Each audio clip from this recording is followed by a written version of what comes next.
Hey, Coach. How you doing?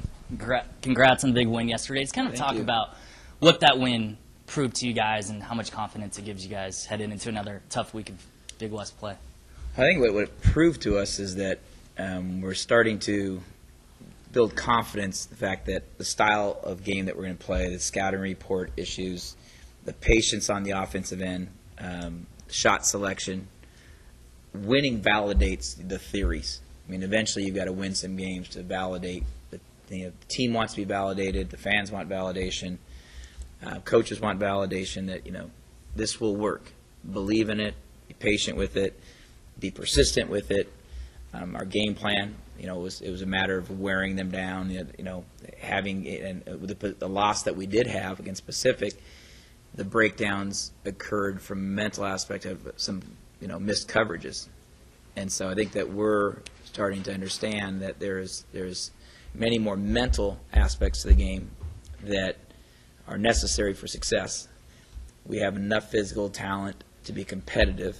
I don't think that the conference has voted us to be a top team because they don't think that we have superior physical talent, but we can narrow that gap by our concentration level and our game plan and the discipline it takes to be successful week in and week out. So we're fortunate to be 2-1 right now, but I think some of that has to do with from the trials and tribulations we have gone through November and December to be in a position that we're 2-1 in conference play. With the up-in-the-air status of Will Donahue, guys like Ryan Darling had a huge game yesterday. It helped you guys out. I mean, just kind of talk about how the team is dealing with the fact, not being able to have Donahue out there for who knows long. But well, quite frankly, the media deals with Will Donahue way more than the team does. The media, as asked on an hourly and daily basis, we're talking about 18 to 24-year-old kids, young men, that quite frankly they're going to walk onto the court every day and prepare for the next play. We really approach Will Donahue like you would with somebody who has an injury. You don't know if they're going to be able to go or not, and we don't spend a lot of time discussing it in scouting report. We don't talk about it in timeouts. We don't talk about it before a game. We don't talk about it after a game. Now, I understand everybody else has a job to do, but the reality is we'll be eligible when he's eligible, and we'll deal with him when we're ready to deal with him. He'll be able to play when he can play. But the players, for the most part, don't address. They have a job to do. They got to worry about defense. They're not worried about Will Donahue, and the coaches, assistant coaches, they're not worried about Will Donahue. And quite frankly, I donate 3-4% of my life to Will Donahue, not a disproportionate amount of time. And the important part is what we're doing with who we have on the court, not the focus on. And I think that's a maturity that we like. We haven't focused on the situation with Will. We focused on blocking off and rebounding, executing the game plan at hand, and play the play that's in front of you, play the day that's in front of you. And I think that's helped us kind of like, okay, we're a pretty immediate team. I think my coaching style is immediate. What are we doing today that's going to help us? It's one-day contract. Focus on improving today. And sure, we'd like to get this done. We'd like to get a recruit. We'd like to do. There's a lot of other things that go on to it, but we just don't. We don't allow anybody to really think or talk much more than what are you supposed to be doing? Was that the right? Was that the right ball fake at the end of the game? Was this? Or what's our concentration? I think that's what helps your team focus on the here and now, in all sports at all times.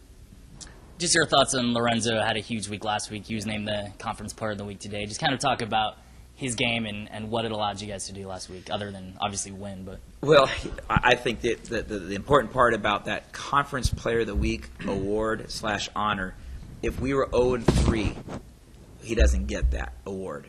They usually goes to somebody who's having success as a team. So first and foremost, he understands that success, individual awards come when somebody has team success. Secondly, he spent 8-9 games trying to understand me, understand our offense, understand his teammates. How can he best contribute? The best thing about his honor is I think that the success he had has been in such a more comfortable flow.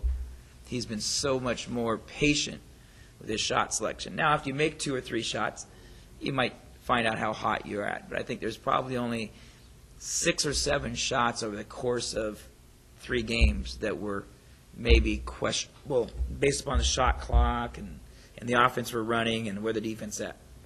But that's pretty darn good. And I think the improvement we're seeing in him as a player, both offensively and defensively, and another key component I think I'm so proud of him is also his poise and his leadership during the course of hectic times. End of last night, to get the guys together. Let's not have 5 guys break apart. You got to pull people together at those critical moments, and he's improving. And I think that we're all looking at, hey, that's our line. Is there's no limits to improvement, and that's what he looks at. He can continue to play better than this. We hope this is not the last time he's given Conference Player of the Week, so we can continue to develop with that. Coach, specifically, why is Will Donahue not playing? What's his status? Do you expect him back at any point this year, or just shed some light on the situation there, if you can? I'll again share with you is Will's not eligible at this point in time, and his status is day by day, and so when he's eligible, we'll be able to shed more light, or then he'll be eligible to play. So there's FERPA laws concerning specifics on anything. We can assure you that there's nothing more. There's no NCAA violations. There's no social issues or scandalous behind-the-scenes issues. So it's an issue that's going to be resolved outside of my hands and the basketball program's hands. Can he play at any point during the season? I mean, is it a matter of like it could happen so. tomorrow? It could happen next month? Yeah, it could happen anywhere from 2 days to 2 weeks to maybe never. Is this something that is this related to this university or from junior college, or what can you tell us? I can't tell you anything more than that. Okay. This program specifically has had some eligibility issues that you probably are aware of. Obviously, not under your umbrella the last few years. I mean, how disappointing is it? I know for fans, boosters, whatnot. I mean, it's probably it's become kind of repetitive. Each year there seems to be one player, if not more, that seem to have eligibility issues. I mean, how important is it to make sure that this doesn't happen and everybody stays on the court and you guys have everyone at your disposal? I'm not sure what the question is. The question is just eligibility issues has kind of plagued this program for several years. Talk about the importance of making sure everyone stays eligible and what you can do to make sure that issues like this, or since I don't really know what the issue is here, but just the importance of keeping everyone academically eligible and eligible to play. Well, I think what you're asking is that are we at an institution of higher education, and yes, we are. And anytime you're at an institution of higher learning and education, you have standards set, and it's learning experiences. And I don't necessarily. I mean, you always want to have everybody eligible, and you always want to have everybody healthy, and you always want to have everybody never make a social mistake, regardless of whatever where you're at. But I think what you always have to remember is that we're in an educational situation, and it's not a perfect world, and it's a flawed world, and there's learning experiences. And I think we're just going through a situation that you often hear in most places that, you want everybody to have a 100% batting average of success at all aspects of their life. But that's not what education is. Most of us have learned from our mistakes in life more than the successes. And so it's an eligibility issue that we hope gets resolved, and we hope that everybody in all sports, in all programs, at all times. I don't want to speak to historical perspective, but I think that's what education is, and that doesn't mean that education and experiences doesn't necessarily mean it's a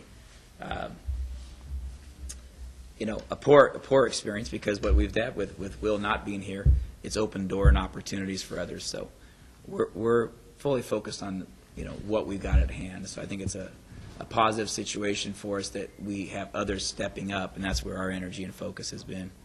Yeah, I mean, and that's definitely